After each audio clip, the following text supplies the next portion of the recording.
जंगलों में छिपे वो चेहरे जिनकी बंदूकें एक वक्त पर सरकार और सुरक्षा बलों को चुनौती देती थी, अब चिट्ठियों में शांति की मांग कर रहे हैं। बस्तर में आई एक नई चिट्ठी ने साफ कर दिया है कि नक्सली अब वार्ता के लिए तैयार है। लेकिन सवाल ये है कि क्या अब बहुत देर हो चुकी है, क्योंकि छत्तीसगढ़ के बस्तर जिले से नक्सली संगठन ने एक बार फिर शांति वार्ता की बात दोहराई है। संगठन के उत्तर पश्चिम सब जोनल ब्यूरो प्रभारी रुपेश ने एक चिट्ठी जारी की है, जिसमें लिखा गया है कि हम युद्ध विराम के लिए पूरी तरह तैयार हैं, लेकिन सरकार को पहले अनुकूल माहौल बनाना होगा। सुरक्षा बलों की कार्रवाई के बीच किसी भी तरह की बातचीत संभव नहीं है। इस चिट्ठी में नक्सली नेता ने यह भी कहा है कि उन्हें अपनी वरिष्ठ साथियों से मिलकर फैसला लेना है, लेकिन ऑपरेशंस की वजह से वो मिल नहीं पा रहे हैं। यानी बातचीत की बात भी अब शर्तों के साथ आ रही है। अब यहाँ ये तो साफ है कि फोर्स के दबाव ने असर दिखाना शुरू कर दिया है। 2025 की शुरुआत से अब तक 142 नक्सली मारे जा चुके हैं, जबकि नक्सली संगठन खुद मान चुका है कि पिछले 15 महीनों में 400 से ज्यादा उनके साथी मारे जा चुके हैं। लगातार चल रहे पुलिस ऑपरेशनों से नक्सली गतिविधि को सीमित कर दिया है और अब ये चिट्ठी उसी बेचैनी की निशानी है।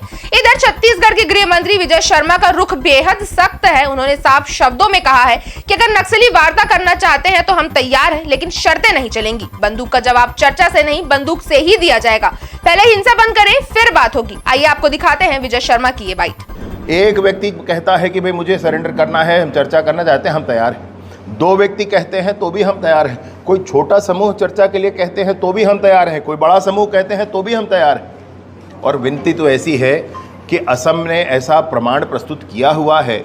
अभी जब बस्तर ओलंपिक हो रहा था तो असम के बोडोलैंड के आंदोलन वाले जो आतंकवादी उस समय कहे गए, जिन्होंने 10,000 की संख्या में समर्पण किया, आज BTR बोडोलैंड टेरिटरी रीजन वो वहाँ पर है, वो चला रहे हैं और उसमें वो विधायक हैं और आदि आदि बड़ी संस्थाओं में है, अपने लोगों की सेवा कर रहे हैं और अच्छी सेवा कर पा रहे हैं। उनका प्रतिमान लें। हम लोगों ने उनको भी बुलाया था बस्तर ओलंपिक में, गाँव-गाँव घूम करके उन्होंने इस बात को कहा है।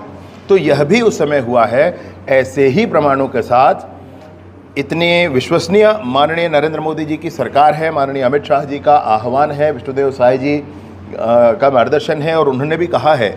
और मैं व्यक्तिगत तौर पर भी इस बात को कहता हूं कि मैं हृदय से लगाकर, मैं सीने से लगाकर और पूरा लाइफ सेटल होते तक ये सरकार खड़ी रहेगी। नक्सली संगठन इस चिट्ठी के जरिए खुद को विकास विरोधी कहे जाने से भी अलग करने की कोशिश कर रहा है। नक्सलियों का कहना है कि वो स्कूल, अस्पताल, राशन दुकान, बिजली, आंगनबाड़ी जैसी मूलभूत सेवाओं का विरोध नहीं करते, बल्कि उन्होंने कर्मचारियों से मिलकर इन सेवाओं को चलाने की मांग की थी। लेकिन जमीन पर तस्वीर तो कुछ और ही रही है। जहां स्कूलों को उड़ाया गया है, सड़कों को बम से उखाड़ा गया और दहशत से गाँवों को विकास से दूर रखा गया। केंद्र सरकार का रुख भी इस मामले में बेहद स्पष्ट है। गृह मंत्री अमित शाह ने 2023 में ही ऐलान कर दिया था कि मार्च 2026 तक नक्सलवाद को पूरी तरह खत्म कर दिया जाएगा। इस डेडलाइन के बाद से ऑपरेशंस की रफ्तार और आक्रामकता दोनों को इजाफा हुआ है। बस्तर, बीजापुर, दंतेवाड़ा जैसे जिलों में सुरक्षा बल अब नक्सलियों के गढ़ में घुसकर कार्रवाई कर रहे हैं। अब ऐसे में सवाल ये नहीं है कि वार्ता होनी चाहिए, नहीं, सवाल यहाँ ये है कि सरकार अब उस रणनीति से पीछे हटेगी जिसने नक्सलियों को वार्ता के लिए मजबूर कर दिया है।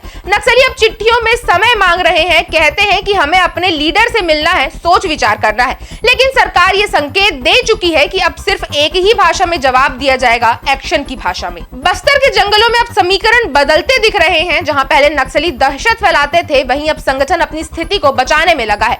सरकार ने साफ कर दिया है, हिंसा बंद करो तभी बात होगी। आपकी इस खबर पर क्या राय है, हमें कमेंट करके जरूर बताएं। अगर आपको वीडियो अच्छी लगी हो तो इसे लाइक करें और चैनल को सब्सक्राइब करना ना भूलें।